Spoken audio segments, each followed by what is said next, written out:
Hello everyone, welcome back to CodingTricks. So ఇవాళ మనం artificial intelligence గురించి నేర్చుకున్నామండి. ఆర్టిఫిషియల్ ఇంటెలిజెన్స్ అంటే ఏంటి, ఎలా యూజ్ చేస్తాం, ఎక్కడ యూజ్ చేస్తాం, దానివల్ల బెనిఫిట్స్ ఏంటి, డ్రాబ్యాక్స్ ఏంటి, ఇంకా గోల్స్ ఏంటి, అడ్వాంటేజెస్ ఏంటి, డిసడ్వాంటేజెస్ ఏంటి, మనం నేర్చుకోవాలి అన్నప్పుడు ఇవన్నీ మనకి ఆలోచనలు వస్తాయి కదండి. సో ఇప్పుడు చూద్దాం అసలు ఆర్టిఫిషియల్ ఇంటెలిజెన్స్ అంటే ఏంటి అని అంటే, ఇప్పుడు మనం చూస్తూనే ఉన్నాము, రోజు డే బై డే చూస్తూనే ఉన్నాము. ప్రతి ఒక్కటి కొత్త టెక్నాలజీ అనేది వస్తానే అందులో ఒక కొత్త టెక్నాలజీ అనేది ఆర్టిఫిషియల్ ఇంటెలిజెన్స్. అది ఎలా అనంటే, ఇప్పుడు to make a computer are to making a computer control robot కానీ, అంటే లైక్ రోబోని యూజ్ చేయడం కానీ, అంటే కంప్యూటర్తో కంట్రోల్ చేసే రోబోని కానీ, లేకపోతే సాఫ్ట్వేర్ థింక్ ఇంటెలిజెంట్లీ, అంటే లైక్ ఇప్పుడు మనం చాట్ బోర్డ్స్ అనేది చూస్తున్నాము, అంటే లైక్ ఆటోమేటెడ్ గా రిప్లైస్ ఇస్తుంటారు, అంటే అది కూడా వన్ ఆఫ్ ద ఆర్టిఫిషియల్ ఇంటెలిజెన్సే. మనం హాయ్ అని అంటే హాయ్ అని చెప్పేసి ఆటోమేటిక్ గా రిప్లైస్ వస్తున్నాయి, మీరు చూస్తూనే ఉండింటారు డైలీ లైఫ్ లో.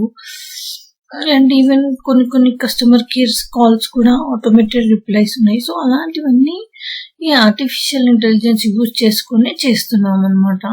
సో అసలు ఎవరు ఇన్వెంట్ చేశారు అని అంటే, ఫాదర్ ఆఫ్ ఆర్టిఫిషియల్ ఇంటెలిజెన్స్ ఎవరు అని అంటే జాన్ మెక్కార్థీ. ఇతను ఆర్టిఫిషియల్ ఇంటెలిజెన్స్ అనేది స్టార్ట్ చేశారు. ఏం చెప్పాడు అతను ఆర్టిఫిషియల్ ఇంటెలిజెన్స్ అంటే, the science and engineering of making intelligent machines, especially intelligent computer programs. ఇదన్నమాట డెఫినేషన్. జాన్ మెక్కార్థీ ఈ డెఫినేషన్ ఇచ్చాడు. సో ఏంటి అని అంటే, science and engineering of making intelligent machines తయారు చేయడం, ఎస్పెషల్ గా మెయిన్ గా అందులోని ఇంజనీరింగ్ కంప్యూటర్ ప్రోగ్రామ్స్ ని తయారు చేయడం అని చెప్పేసి ఇచ్చాడు. ఇంకా ఏంటి అమ్మా అని అంటే, ఇది మెయిన్ గా ఇందులో వెరైటీ ఆఫ్ సాఫ్ట్వేర్స్ గురించి కూడా మనం వర్క్ చేస్తూనే ఉన్నాము. ఏంటి అని అంటే, సెల్ఫ్ డ్రైవింగ్ కార్స్, అంటే లైక్ డ్రైవర్ లేకుండా సెల్ఫ్ గా డ్రైవ్ చేసుకోవడం, playing chess, proving theorems, playing music, paintings, అవన్నీ ఈ ఆర్టిఫిషియల్ ఇంటెలిజెన్స్ ద్వారా ట్రై చేస్తున్నారు, వర్క్ చేస్తున్నారు కూడా. నెక్స్ట్ ఏంటి, AI is accomplished by studying how human brain thinks. So ఎట్లా మన బ్రెయిన్ ఎట్లయితే థింక్ చేస్తుందో అలానే AI కూడా ఇప్పుడు దీన్ని కూడా ఇలానే డెవలప్ చేస్తున్నారు. ఎట్లయితే హ్యూమన్ లెర్న్ చేస్తారో, డిసైడ్ చేస్తారో, ఏమైనా డెసిషన్ తీసుకోవాలన్నప్పుడు ఎలా డిసైడ్ చేస్తారో, and work while trying to solve problems and then using the outcomes of this study as a basis of developing intelligent software and systems. So ఇదన్నిటినీ study చేస్తుంది AI అనేది. అంటే human brain ఎట్లా think చేస్తుంది, ఎట్లా వాళ్ళ decisions ఎట్లా చేస్తారు, అండ్ ప్రాబ్లం ఎలా సాల్వ్ చేస్తారు, అవుట్కమ్స్ ఎలా ఇస్తారు, అన్నిటిపైన డిసైడ్ అయిపోతుంది అనమాట.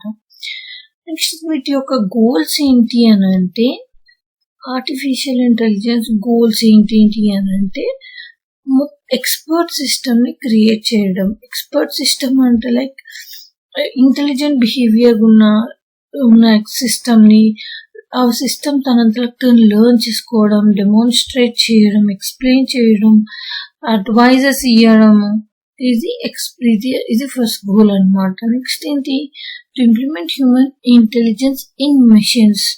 మనలాగా ఆలోచించేది ఇంప్లిమెంటేషన్ మిషన్ ద్వారా ఇవ్వడం. మనం లేకున్నా మిషన్ ఆలోచించి డెసిషన్స్ తీసుకుంటది, అదే ఆలోచిస్తుంటది, అదే లెర్న్ చేస్తుంది, అండ్ సేమ్ మనలాగానే బిహేవ్ చేస్తుంది అనమాట ఆ మిషన్ కూడా, ఆర్టిఫిషియల్ ఇంటెలిజెన్స్ యూజ్ చేసి. అండ్ ఇందాక చదువుకున్నట్టే చెస్ ని ప్లే చేయడము, థియరం ప్రూవ్ చేయడం, ఈవెన్ ఆపరేషన్స్ కూడా చేస్తున్నారు. ఈవెన్ హైదరాబాద్ లో కూడా చూస్తున్నాం కదండి, కొన్ని హాస్పిటల్స్ లో సర్జికల్ ఆపరేషన్స్ కూడా చేస్తున్నాయి robots. And driving A car in traffic, so self driving అనమాట.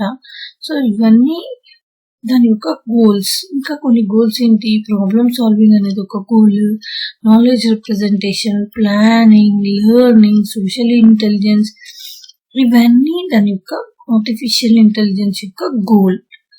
అయితే ఎవరు కాంట్రిబ్యూట్ చేస్తున్నారు, వాట్ కాంట్రిబ్యూట్స్ టు ఏఐ, ఎవరు ఏ లాంగ్వేజెస్ ఆర్ ఏ ఫీల్డ్ వాళ్ళు కాంట్రిబ్యూట్ చేస్తున్నారు అని అంటే కంప్యూటర్ సైన్స్ మెయిన్గా, then psychology, neuron science, biology, philosophy, maths, sociology. ముఖ్యంగా చాలా యూజ్ చేసేది కంప్యూటర్ సైన్స్, దెన్ మ్యాథమెటిక్స్ మెయిన్గా రావాలి. ఇది నేర్చుకోవాలని అంటే మెయిన్గా దీంట్లో చాలా ఐడియా ఉండాలి. అండ్ ఇదే కాకుండా reasoning, learning and problem solving కూడా తెలిసి ఉండాలి. ఇది వీళ్ళు కూడా కాంట్రిబ్యూట్ అవుతారు ఇందులో. అంటే ఇవన్నీ యూస్ చేస్తామన్నమాట. ఇవన్నీ ఐడియా ఈ మల్టిపుల్ ఏరియాస్ కాంట్రిబ్యూట్ చేస్తారనమాట ఈ సిస్టంలో. సో ఇప్పుడే ఎందుకు ఏఐ, మనకి ఇది ఎప్పటి నుంచో ఉంది కానీ ఇప్పుడు ఎందుకు నేర్చుకోవాలి ఏఐ అనేది ఇంకొక క్వశ్చన్ రావచ్చు మన మైండ్లోకి. ఎందుకు అని అంటే, సో ఇప్పుడు కంప్యూటింగ్ పవర్ అనేది సరిపోవట్లేదు. అంటే పెద్ద కంప్యూటింగ్ పవర్స్ వస్తున్నాయి. అంటే లైక్ క్యాలిక్యులేషన్స్ కానీ ఏదేదో పెద్దగా వస్తున్నాయి. సో కంప్యూటింగ్ పవర్ అనేది ఇనఫ్ లేదు. దెన్ స్టోరేజ్ కూడా ఇనఫ్ గా లేదు. దెన్ బిగ్ డేటా కూడా అవైలబుల్లో లేదు. దెన్ ఇంటర్నెట్ కూడా సరిగ్గా అవైలబుల్లో లేదు. సో వీటన్నిటిని ఓవర్కమ్ చేయడానికి ఏఐ, ఆర్టిఫిషియల్ ఇంటెలిజెన్స్ అనేది వచ్చింది. So with the help of AI you can create, మనం సాఫ్ట్వేర్స్ ని క్రియేట్ చేయవచ్చు. లైక్ రియల్ వరల్డ్ ప్రాబ్లమ్స్ లాగా హెల్త్ ఇష్యూస్ ని కానీ, మార్కెటింగ్ కానీ, ట్రాఫిక్ ఇష్యూస్ ని కానీ ఓవర్కమ్ చేసుకోవడానికి అది కూడా వస్తుంది అనమాట. నెక్స్ట్ ప్రాబ్లం ఏంటి అని అంటే, నెక్స్ట్ ఏంటి అని అంటే లైక్ సిరి ఉంది. ఇప్పుడు పర్సనల్ వర్చువల్ అసిస్టెంట్ సిరి ఉంది, కోర్టనా, గూగుల్ అసిస్టెంట్, అలెక్సా అనేసి సంథింగ్ డిఫరెంట్ గా ఉన్నాయి కదండి పర్సనల్ వర్చువల్ అసిస్టెంట్స్. సో ఇవి కూడా అందులోనే పార్ట్ అనమాట. నెక్స్ట్ ఏంటి, ఏ ద్వారా మనం రోబోట్స్ ని క్రియేట్ చేసుకోవచ్చు. Like where survival of humans can be at risk. అంటే మనం రిస్క్ చేయకుండా మన వల్ల కానివి కూడా రోబోట్స్ వల్ల అవుతాయి అన్నమాట. నెక్స్ట్ ఏంటి, AI opens a path for other new technologies, new devices and new opportunities. So ఏంటి అది ఇంకా AI వల్ల న్యూ టెక్నాలజీస్ కూడా ఓపెన్ అవుతున్నాయి, న్యూ డివైజెస్ వస్తున్నాయి, కొత్త ఆపర్చునిటీస్, జాబ్స్ వస్తున్నాయి. ఇదన్నమాట ఏఐ యొక్క గోల్స్. ఎందుకు ఏఐ అనేది నేర్చుకుంటున్నామని. నెక్స్ట్ ఏంటి, బెనిఫిట్స్. ఎక్కడెక్కడ ఎందుకు బెనిఫిట్స్, ఏఐ వల్ల ఏమేమి బెనిఫిట్స్ ఉన్నాయి అని అంటే, మెయిన్ గా అది కంట్రోల్ చేస్తుంది. It will control and process large amount of data and bringing insights for future decision making. So future decision making అంటే లైక్ ఇప్పుడు చూడండి, అది మెయిన్ గా ఏంటి, ఏఐ వల్ల మెయిన్ బెనిఫిట్ ఏంటి అని అంటే లార్జ్ అమౌంట్ ఆఫ్ డేటాని స్టోర్ చేసుకోవచ్చు, లార్జ్ అమౌంట్ ఆఫ్ డేటాని కంట్రోల్ చేసుకోవచ్చు అండ్ ప్రాసెస్ చేసుకోవచ్చు. అంటే లైక్ ఇప్పుడు మనం ఒక రిక్వెస్ట్ ఇస్తే, మనం ఏమైనా యాక్సెస్ చేసుకోవడానికి చిన్న రిక్వెస్ట్ ఇస్తే చాలా టైం తీసుకుంటుంది ఒక్కొక్కసారి. సో అలానే ఇక్కడ ఏ ద్వారా అయితే చాలా తొందరగా వచ్చేస్తుంది, ఆ రిక్వెస్ట్ ని తొందరగా ఇచ్చేసేస్తారు అనమాట మనకు output. So future decision making, ఒకవేళ ఏమైనా డెసిషన్ మేకింగ్ తీసుకోవాలన్నప్పుడు మనకి ఈజీ అవుతుంది. ఇంకా అదే కాకుండా ఇక్కడ మనం డే బై డే లైఫ్ లో సొసైటీకి బెనిఫిట్ అయ్యేలాగా హెల్త్ కేర్ కానీ, ఎడ్యుకేషన్ కానీ, ట్రాన్స్పోర్టేషన్ కానీ, సెక్యూరిటీ కానీ, స్మార్టర్ హోమ్స్. ఇప్పుడు స్మార్టర్ హోమ్స్ కి బెస్ట్ ఎగ్జాంపుల్ హోమ్ ఆటోమేషన్. ఇప్పుడు PERT అనేది వస్తుంది. PERT అనే కంపెనీ వాళ్ళు ఏం చేస్తున్నారు, హోమ్ ఆటోమేషన్ ఇస్తున్నారు. లైక్ ఎవ్రీథింగ్ మీరు కూర్చొని లైట్ ఆన్ చేసుకోవచ్చు, టచ్ ద్వారా ఆన్ చేసుకోవచ్చు, and even through mobile on చేసుకోవచ్చు. లైక్ బయట ఉన్నా కూడా ఆటోమేటిక్ గా మీరు కుక్కర్ ఆన్ చేసుకోవాలి, rice cooker or any cook ఏదైనా ఆన్ చేసుకోవాలి అని అనుకుంటే, ఏసీ ఆఫ్ చేసుకోవాలనుకుంటే అలా ఆన్ చేసేసుకోవచ్చు అనమాట దీని ద్వారా. అండ్ స్మార్టర్ వర్క్ ప్లేసెస్, ఇది ఇది బెనిఫిట్ అన్నమాట. ఇంకా ఇదే కాకుండా ఇంకా డిఫరెంట్ అప్లికేషన్స్ ఉన్నాయి. Helps improve the user experience for using devices and applications with more is. So like ఇంకా చాలా అప్లికేషన్స్ వెరీ ఈజీగా యూజ్ చేసేటివి కూడా ఉన్నాయి. ఇంకా ఏంటి అని అంటే, ఇంకా దీనివల్ల కెరియర్ కూడా ఫ్యూచర్ లో చాలా పొటెన్షియల్ గా ఉంటుంది, చాలా లిమిటెడ్ గా ఉంటుంది దీని ఫ్యూచర్ కూడా. సో ఇంకొకటి ఏంటి అని అంటే, ఆప్టిమైజ్ సొల్యూషన్స్ అంటే బెస్ట్ సొల్యూషన్స్ ఇస్తుంది. అనేది చాలా బెస్ట్ సొల్యూషన్ ఇస్తుంది. ఒక ఇండివిజువల్ కే కానీ, ఒక సింగిల్ పర్సన్ కే కానీ, ఒక బిజినెస్ మ్యాన్ కే కానీ మంచి డెసిషన్స్ ఇస్తుంది, మంచి బెనిఫిట్ అనేది, మంచి సొల్యూషన్స్ అనేది ఇస్తుంది. సో ఇదండి బెనిఫిట్స్ గురించి. అయితే మనం ప్రోగ్రామ్ రాసేటప్పుడు వితౌట్ ఏఐ ఉంటే ఎలా ఉంటుంది, విత్ ఏఐ ఉంటే ఎలా ఉంటుంది, అంటే ఏఐ లేకుండా వేరే ప్రోగ్రామ్స్ కానీ వేరే ఏమైనా యూజ్ చేస్తే ఎలా ఉంటుంది, ఏఐ యూజ్ చేస్తే ఎలా ఉంటుంది అనేది డిఫరెన్సెస్ చూపిస్తున్నాము. Computer program without AI can answer the specific questions it is meant to solve. అంటే ఓన్లీ ఇక్కడ స్పెసిఫిక్ క్వశ్చన్స్ మాత్రమే సాల్వ్ చేస్తుంది. ఇక్కడికి వచ్చేసరికి జనరల్ క్వశ్చన్స్, ఏ క్వశ్చన్స్ అయినా సాల్వ్ అయిపోతాయి.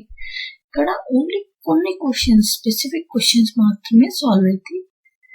ఇక్కడైతే modification in the program leads to change in its structure. ఒక చిన్న ప్రోగ్రామ్ లో చిన్న చేంజ్ చేస్తే స్ట్రక్చర్ మొత్తం చేంజ్ అవుతుంది. ఇక్కడ ఏంటి, ఏ ప్రోగ్రామ్ కి new modification by putting highly independent pieces of information together. Once you can modify even a minute piece of information of program without affecting its structure. ఇక్కడ ఏంటి అని అంటే, న్యూ మోడిఫికేషన్స్ కూడా తీసుకుని అక్కడ స్టోర్ చేసుకుంటుంది. అంటే లైక్ స్ట్రక్చర్ అనేది తేడా అవ్వదు, స్ట్రక్చర్ అనేది డిఫరెన్స్ అవ్వదు, సేమ్ ఉంటుంది స్ట్రక్చర్ అనేది. ఇదన్నమాట second difference. Next third difference ఏంటి అని అంటే, modification is not quick and easy, it may lead to affecting the program adversely. సరే ఇప్పుడు ఒక చిన్న మోడిఫికేషన్ చేద్దాము అంటే స్ట్రక్చర్ మొత్తం డిఫరెంట్ అవుతుంది. సో స్ట్రక్చర్ డిఫరెంట్ అవ్వడం వల్ల మొత్తం మళ్ళీ ప్రోగ్రామ్ అంతా మళ్ళీ మనం చేంజ్ చేయాల్సి వస్తుంది. సో అది అనమాట వితౌట్ ఏఐ వల్ల. ఇక్కడ ఏంటి, మోడిఫికేషన్ అనేది చాలా ఈజీ ప్రాసెస్, ఎందుకంటే ఇది ఇండివిజువల్ పీసెస్ ని, ఇప్పుడు ఒక్కొక్క ప్రోగ్రామ్ ని ఒక్కొక్క పీస్ ని స్టోర్ చేసుకుంటుంది ఇది ఆర్టిఫిషియల్ ఇంటెలిజెన్స్ లో. సో అందుకోసం ఇక్కడ మోడిఫికేషన్స్ అనేది చాలా ఈజీ అనమాట. ఇదండి మనం ఏఐ గురించి కొన్ని విశేషాలు తెలుసుకున్నాం కదండి. ఇంకొన్ని విషయాల గురించి నెక్స్ట్ వీడియోలో చూద్దాం. That's all for this video. Thank you everyone. I hope you enjoyed this video. Please like, share and comment. Thank you.